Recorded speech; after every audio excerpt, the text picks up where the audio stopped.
This episode begins with Maomao and palace official Ved cleaning the medicine shelf. Ved tells her there's no need to do it herself and that a servant can handle it.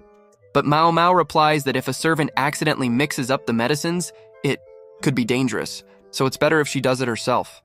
As they clean together, they start eating sweet potatoes. Ved says he loves sweet food, and Maomao thinks to herself that Ved must be really rich because sweet potatoes aren't available in this season, and the paper they're wrapped in is of very high quality. She asks Ved about it, and he tells her that his family deals in that kind of paper, and even supplies it to the palace. Later, Maomao goes to see Lady Gyokuyu, who is pregnant. But Gyokuyu tells her that she received an urgent message and needs to leave immediately. Maomao is summoned by Master Lihaku, who asks her how much it would cost to buy a mistress. Maomao thinks it's something serious but finds him silly. Lihaku explains he overheard at the Verdigris house that one of the three princesses is going to be sold, and he's worried because he's in love with one of them, Palin, a strong-willed courtesan. Maomao says the price could vary and explains the kind of men interested in Palan. She teases Lihaku, checking if he is physically strong enough for Palan, who is known to be energetic in bed. Just then, Jinshi walks in and misunderstands the situation. Eventually, Jinshi offers Lihaku 20,000 silver coins, but Lihaku refuses, saying he wants to win Palan on his own terms. The episode ends with Lihaku deciding to write a letter to Palan to ask her feelings. This episode starts with Maomao taking care of Lady Lihaku, who is pregnant. The scene then shifts to Jinshi, who is sitting with Lakan. Lakan asks if Jinshi has ever seen blue flowers. Jinshi says, "Blue flowers?" Lakan tells him that such flowers are found in the palace, but Jinshi says maybe he saw them in a dream because they don't exist. Lakan insists they do, and challenges Jinshi to find them before the festival next month. Jinshi accepts. Later, Jinshi's assistant questions why he accepted such a task with so many responsibilities already. Jinshi tells him not to lecture and asks him to go ask all the palace florists about blue flowers. The assistant returns saying they don't bloom this season. Jinshi becomes worried. He then calls Maomao and asks her about the blue flowers. Maomao says she's a food taster, not a florist, but thinks to herself that she has knowledge of flowers from her past work selling them. She asks if Jinshi meant blue roses. He confirms, and Maomao teases if he's dreaming with open eyes. Jinshi, irritated, asks seriously if it's possible to get them. Maomao says she'll try her best.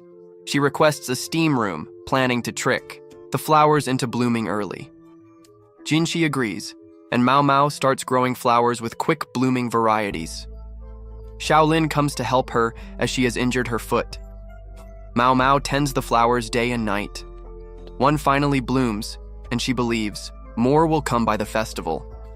During the festival, a beautiful new mistress appears, and everyone is impressed. Jinshi receives the blue flowers from Maomao and presents them to the emperor, who is delighted. Later, Maomao tells Jinshi the flowers were originally white and she dyed them blue. Jinshi is surprised. She says real blue roses take too long to grow, and maybe someone once had the time and heart to water them blue to win a woman's heart. The episode ends here. This episode begins with Maomao challenging Lakan to a match, and Lakan accepts, joking that how can he say no to his own daughter. They sit down for a game of chess, where Maomao explains the rules. Best of 3 rounds with a condition and a reward. If Lakan wins, Maomao must go with him, which shocks Jinshi. Maomao agrees but says she has a contract with her current job, so he'll have to wait. If she wins, Lakan must purchase a certain mistress from Verdigris house. She doesn't reveal the name but says the owner wants to get rid of this mistress, and Lakan agrees to the deal. Maomao adds 2 more conditions. First, she mixes a medicine into 3 of 5 glasses of alcohol that becomes poisonous only if consumed 3 times, and the loser of each round must drink 1 glass. Second, if anyone leaves mid-match, they forfeit. Jinshi worries, knowing Lakan is a chess expert and Maomao might lose. Maomao loses the first 2 rounds and drinks the glasses calmly, but wins the third. Lakan admits he lost on purpose and drinks a glass too, but collapses. Jinshi panics thinking Maomao poisoned him, but she explains it's just medicine causing intoxication. Lakan doesn't usually drink. They carry Lacan back, where he shares a story from his youth about how he played chess obsessively until one mistress at Verdigris House beat him. He fell for her but couldn't buy her due to her popularity. The episode ends with Lacan buying a sick mistress, the same one he once left behind, and Maomao leaving him a flower. This episode starts with Lacan looking at a withered flower left by Maomao, which still retains its shape, serving as a message. Lacan remembers he must now buy a mistress from Verdigris House after losing a chess match to Maomao. The madam of the house arrives and asks him which mistress he wants to buy and for how much. Lacan says he can offer up to 20,000 silver coins, but not 100,000. The madam tells him to see the girls first. He's led to a room where several mistresses are lined up. Lacan says they all look the same to him, and as he approaches Mom, she proudly says she'd be fine being bought. But she opens a door nearby and says if he wants to choose someone, he should do it carefully. From the room, a song is heard, sung by a sickly woman. Shocked, Lacan rushes in, remembering the flower. The madam tries to stop him, saying the room is for the ill. Lacan ignores her and insists he wants this woman, offering any price. He places chess pieces in her hands and suddenly she recovers. Lacan cries and asks her to play chess again. She is the woman he once left behind, Maomao's mother. Later, Lihaku tells Maomao Jinshi is calling for her. Maomao visits him, and after some light conversation, they talk about her father, Lacan. She says he never answered her mother's letters, which made her sad.